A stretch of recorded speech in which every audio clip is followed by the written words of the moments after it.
My bride-to-be texted me a kiss photo with my brother 7 days before our wedding, writing, "Change of plans, he's my groom now."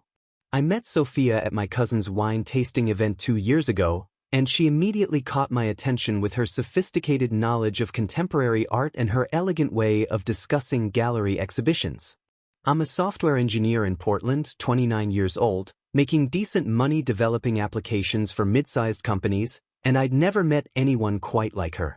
Sophia worked as a curator at a trendy downtown art gallery, always dressed impeccably, and had this way of making everyone around her feel like they were part of something culturally significant. Our first few dates were intoxicating. She'd guide me through gallery openings, explaining the deeper meanings behind abstract installations while sipping expensive wine that somehow always ended up on my tab. I didn't mind covering the costs initially because I was genuinely impressed by her sophistication and the way she elevated every experience we shared together. She had exquisite taste in everything from restaurants to coffee shops, always knowing the perfect spot for brunch or the most Instagram-worthy cocktail lounge in the Pearl District. What I interpreted as refined preferences, I later realized were expensive habits that she expected others to fund. She'd order the most expensive items on any menu, insist on premium everything from skincare products to organic groceries, and had an uncanny ability to forget her wallet whenever a bill arrived. Her apartment was filled with designer furniture, original artwork, and luxury items that seemed far beyond what a gallery curator's salary could reasonably support, but I assumed she came from money or had excellent financial management skills that I lacked. When she began staying over at my downtown loft more frequently, she'd arrive with increasingly expensive purchases, cashmere throws, imported candles, artisanal kitchen gadgets that cost more than my monthly grocery budget. "I saw this and thought it would be perfect for your place," she'd say, then later mention that her credit card was maxed out and could I help with the payment just this once. My younger brother Connor, a charismatic real estate agent with natural instincts about people's motivations, started raising concerns about Sophia's behavior during family gatherings. "Something feels off about how she operates, Alex," he told me after our parents' anniversary dinner where Sophia had spent the entire evening photographing her outfit and posting Instagram stories instead of engaging with our family. "She seems more interested in the lifestyle you can provide than actually getting to know who you are as a person." I dismissed his warnings as sibling rivalry, assuming Connor was jealous of my relationship success since he'd been single for several months after his own complicated breakup. Within 8 months of dating, Sophia had gradually moved most of her belongings into my loft, claiming her lease was ending early due to a difficult landlord situation and promising it would be temporary until she found her own place. Instead of looking for apartments, she began redecorating my space with expensive furniture pieces, designer lighting fixtures, and original artwork that she'd charged to my credit cards after emotional conversations about how we were building our life together and shouldn't I want our home to reflect our shared aesthetic vision. After Sophia officially moved in, she announced that she was quitting her gallery position, claiming the work environment had become toxic and her supervisor was undermining her curatorial vision with increasingly unreasonable demands. "I need to find something that actually values my expertise," she explained while scrolling through luxury vacation posts on Instagram instead of job listings, "and I can't make good career decisions when I'm stressed about paying bills every month." I assured her that I could support us both temporarily while she found the right opportunity, thinking a few weeks of financial assistance would help her transition into a better position that matched her talents and ambitions. Those few weeks stretched into months as Sophia developed a daily routine that consisted primarily of online shopping sessions, expensive beauty appointments, and elaborate self-care rituals that she documented extensively on social media. She'd spend entire afternoons at high-end spas getting facials, massages, and specialized treatments that cost more than most people's weekly salary, then post Instagram stories about investing in herself and living authentically, while I worked 60-hour weeks debugging complex software applications and managing multiple client projects to cover our mounting expenses. When I suggested she might contribute to household costs or at least apply for jobs, Sophia would become emotional and accuse me of not supporting her during this vulnerable transition period in her career. "I thought you believed in me," she'd say through calculated tears, but you're just like every other man who sees women as financial burdens instead of partners who deserve investment and patience. Her manipulation tactics were subtle but effective, making me feel guilty for questioning her spending habits or suggesting she contribute more than her presence to our relationship. I'd end up apologizing for being insensitive and promising to be more supportive while she ordered another expensive skincare kit or booked another spa appointment that would appear on my credit card statement. During this time, Sophia began showing unusual interest in my cryptocurrency investments and software consulting side business, asking detailed questions about my portfolio strategies, client contracts, and revenue streams with what seemed like genuine curiosity about my professional success. She'd sit beside me while I worked on freelance projects, bringing me coffee and asking thoughtful questions about my development processes, database architecture, and client management systems that made me feel appreciated and understood. I was impressed that she wanted to learn about my work and thought her questions demonstrated her commitment to understanding the technical aspects of my career that funded our comfortable lifestyle. What I didn't realize was that Sophia was systematically gathering information about my business operations, client relationships, and investment strategies while appearing to be a supportive girlfriend who valued my professional expertise. She also began cultivating a closer friendship with Connor, inviting him over for elaborate dinner parties where she'd cook expensive meals and create opportunities for them to discuss real estate investments, market trends, and family financial planning. "I want to understand how your family approaches business," she told me when I commented on their frequent conversations, "and Connor has such interesting insights about property markets and investment opportunities that could help us make smarter financial decisions together." Sophia escalated her marriage campaign 6 months after moving in, constantly showing me engagement ring designs on her phone and creating elaborate Pinterest boards filled with wedding venues, dress styles, and honeymoon destinations that she'd discuss with the enthusiasm of someone planning an actual event rather than a hypothetical future. She'd leave browser tabs open on my laptop displaying diamond rings from high-end jewelry stores, strategically place bridal magazines around the loft, and drop increasingly obvious hints during conversations with both our families about wanting to make things official and start planning our forever together. Her pressure tactics became more sophisticated as she began inviting married couples over for dinner parties where she'd steer conversations toward engagement stories, wedding planning advice, and the importance of commitment in long-term relationships while giving me meaningful looks across the table. When I finally proposed during a romantic weekend getaway to wine country, presenting her with a $6,200 princess cut solitaire that had taken me 3 months to save for, Sophia's initial reaction wasn't joy or excitement but immediate criticism of the diamond's size and setting quality. "It's beautiful, Alex, but I was hoping for something a little more substantial," she said while examining the ring under the restaurant's lighting, "especially considering your software salary and how well your consulting business has been doing lately." I felt deflated that my carefully planned proposal and significant financial investment wasn't meeting her expectations, but I assured her we could upgrade the ring later if she wanted something different. Wedding planning immediately became a financial nightmare as Sophia chose the most expensive options for every single detail, from the $12,000 venue rental at a historic mansion to the $3,500 designer dress she ordered without trying on less expensive alternatives. She booked a $4,200 photography package with an award-winning photographer, insisted on premium flowers that cost $2,800, selected a menu that ran $185 per person, and hired a string quartet for $1,500 despite our original budget discussions about keeping costs reasonable. Every time I expressed concern about our rapidly escalating expenses, Sophia would remind me that weddings were once-in-a-lifetime events that deserved proper investment and shouldn't I want our special day to reflect the success we'd achieved together.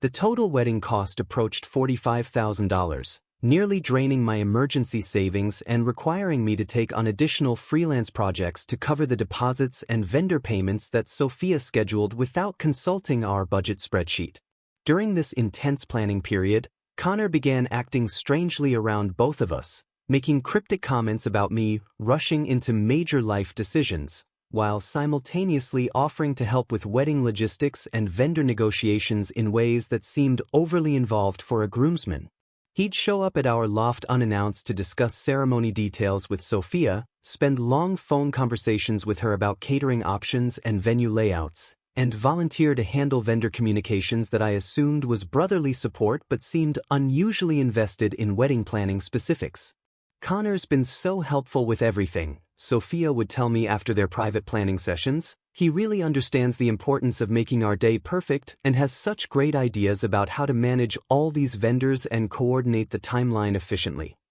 7 days before our wedding, I was working late at my home office debugging a critical software application for a major client whose system had crashed during peak business hours, costing them thousands in revenue while I frantically traced through database queries and server configurations to identify the source of their technical disaster. My phone buzzed with what I assumed was another work-related message, but instead found a photo from Sophia showing her in her $3,500 wedding dress passionately kissing Connor at our expensive venue, with a message that read, "Change of plans, he's your groom now," followed immediately by additional texts mocking my dedication to work over romance. "Connor knows how to have fun and live in the moment instead of being buried in code all day," she wrote. "He actually pays attention to me instead of treating me like background noise while you obsess over your precious computer screens and client deadlines." I stared at my phone screen for several long minutes, processing the image of my fiancé and brother embracing in the space I'd paid $12,000 to reserve, wearing the dress I'd financed, celebrating their betrayal in the venue where we were supposed to exchange vows in exactly 1 week. Instead of calling them or rushing to confront the situation, I responded with heart emojis and a simple "congratulations." Before setting my phone aside and returning to my client's emergency, my mind already calculating the full scope of what Connor and Sophia had accomplished together. While fixing database corruption errors and restoring backup files, I realized that Connor had been present for numerous conversations about my cryptocurrency investments, client contracts, and business banking information during family dinners and casual visits to my loft over the past year. He'd listened carefully when I discussed trading strategies, portfolio diversification, and the substantial profits I'd made from early investments in various digital currencies, always asking thoughtful follow-up questions that I'd interpreted as brotherly interest in my financial success. Sophia had systematically gathered information about my freelance consulting clients, their payment schedules, banking details, and project timelines through her seemingly supportive questions about my work, creating a comprehensive understanding of my income streams and business operations that she could share with Connor. After completing the emergency software repair and ensuring my client's systems were stable, I spent the rest of the night conducting detective work through bank statements, trading platform records, and credit card transactions, discovering a pattern of unauthorized activity that revealed the true extent of their conspiracy. Connor had been making parallel cryptocurrency trades using information about my investment strategies, timing his purchases and sales to mirror my successful transactions while avoiding the risks of independent research and market analysis. Bank records showed that Sophia had been systematically draining our joint wedding account, originally funded with $31,000 of my savings, for personal shopping sprees, luxury spa treatments, and monthly rent payments for a secret apartment across town where she'd apparently been living with Connor for months. Phone records from our shared account revealed hundreds of calls and text messages between Connor and Sophia dating back 8 months, indicating their relationship had begun shortly after she moved into my loft and had access to detailed information about my financial situation, business clients, and investment portfolios. Instead of confronting them directly or creating dramatic scenes that would only provide them with entertainment, I contacted my attorney first thing Monday morning and began methodically documenting every aspect of their financial fraud with the systematic approach I used for debugging complex software problems. My lawyer recommended hiring a forensic accountant who specialized in financial crimes, and within 3 days we'd uncovered evidence that Connor had stolen approximately $28,000 through unauthorized cryptocurrency trades using my account credentials and investment strategy information he'd gathered during family gatherings and private conversations with Sophia. Bank records revealed that Sophia had diverted the entire $31,000 wedding fund for personal expenses including luxury shopping sprees at high-end boutiques, expensive spa treatments and beauty procedures, monthly rent payments for her secret love nest with Connor, and a romantic vacation to Napa Valley that she'd posted about on Instagram while claiming to be at a work conference. My forensic accountant discovered that Connor had been intercepting some of my freelance consulting payments by providing clients with alternative banking information during phone conversations, claiming he was helping coordinate my business operations as a family member while actually stealing an additional $15,000 over 6 months of fraudulent redirected payments. Security footage from my downtown loft building showed Connor entering with his own key multiple times when I was traveling for client meetings or software conferences, proving he had premeditated access to steal financial documents, cryptocurrency wallet information, and client contract details that he used to execute their elaborate fraud scheme. The investigation revealed that Sophia had previous convictions for romance fraud in Colorado and Nevada, with a pattern of targeting successful men in technical fields who maintained substantial savings and investment portfolios, suggesting Connor had been recruited as her inside accomplice after she researched my family situation and identified my brother as the perfect co-conspirator.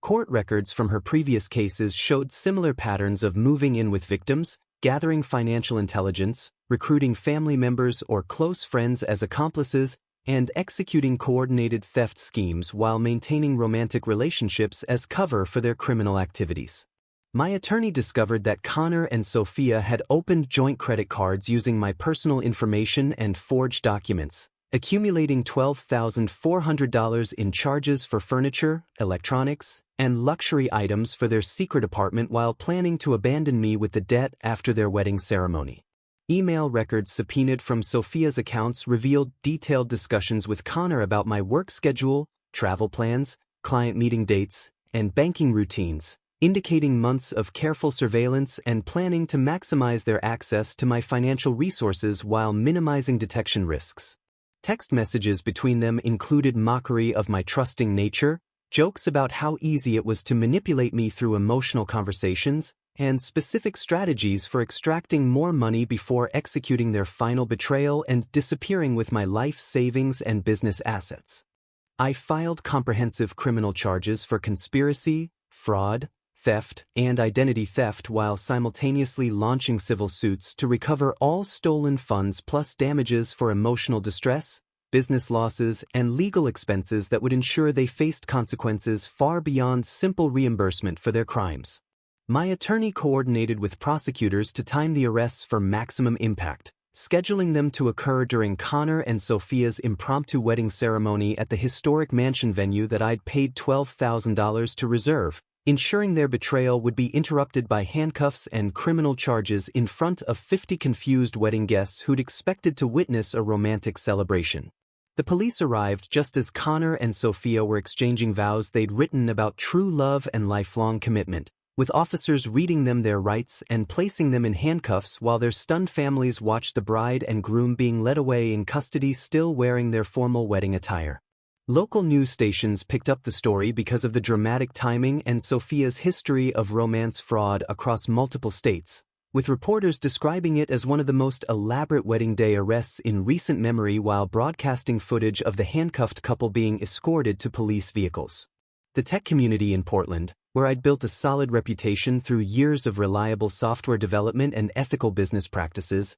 learned about Connor's betrayal through professional networks and industry contacts who'd worked with both of us on various projects over the years. Connor's real estate career immediately collapsed as existing clients canceled contracts and potential customers refused to work with someone who would steal from his own family, while his brokerage firm terminated his employment to avoid association with criminal fraud charges that dominated local business news coverage. I provided detailed evidence to the Oregon Real Estate Commission documenting Connor's use of confidential financial information for personal gain, his theft of funds through fraudulent business practices, and his abuse of family relationships to commit crimes against clients and relatives, resulting in permanent revocation of his real estate license. Sophia's arrest became a viral social media sensation when her mugshot and details of the elaborate wedding day scam spread across Facebook, Instagram, and TikTok, with thousands of people sharing the story and commenting on the irony of someone who'd flaunted her luxurious lifestyle being exposed as a career criminal who funded her expensive tastes through systematic theft and manipulation. Her former colleagues at the art gallery publicly distanced themselves from her reputation, while several ex-boyfriends came forward with similar stories of financial manipulation and emotional abuse that helped prosecutors build a stronger case for her pattern of criminal behavior across multiple relationships and geographic locations. Connor accepted a plea bargain after his attorney reviewed the overwhelming evidence against him, receiving 5 years in state prison plus full restitution orders for the $43,000 he'd stolen through cryptocurrency fraud, intercepted consulting payments, and unauthorized credit card charges, along with additional penalties for identity theft and conspiracy that would follow him for years after his release. Sophia initially fought the charges with an expensive legal team funded by her parents' retirement savings, but after 18 months of failed motions and mounting evidence, she was convicted on all counts and sentenced to 7 years in federal prison for her multi-state fraud operation, wire fraud, money laundering, and organized criminal enterprise spanning multiple victims across several years. Both were ordered to pay comprehensive damages exceeding $120,000, including my stolen funds, legal expenses, business losses from disrupted client relationships, emotional distress compensation, and punitive damages designed to deter future criminal activity while ensuring their financial ruin for decades to come. The civil judgments placed liens on any future assets they might acquire, garnished their prison wages, and established monitoring systems to track their financial activities for 25 years after their release to prevent them from hiding assets or avoiding their legal obligations to their victims.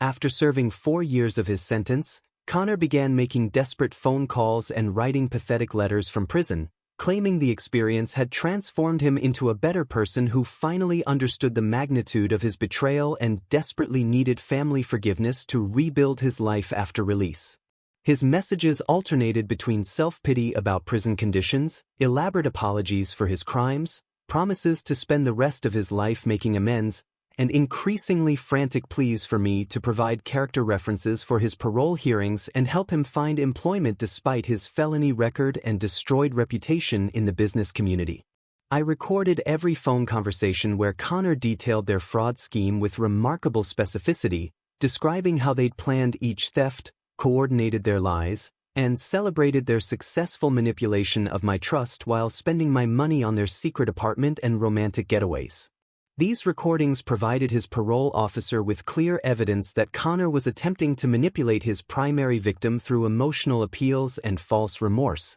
resulting in parole violations and additional jail time for trying to contact me against specific court orders protecting crime victims from harassment by their perpetrators. When Sophia was released after serving 6 years of her sentence, she immediately began contacting me through fake social media accounts, alternately begging for financial assistance to rebuild her life and threatening legal action when I ignored her messages, providing me with perfect documentation of her continued criminal behavior and violation of restraining orders. Her harassment campaign included creating dozens of fake profiles to circumvent social media blocks, sending threatening messages to my business clients, and attempting to interfere with my professional relationships through false accusations and defamatory posts that violated her parole conditions regarding victim contact and cyberstalking.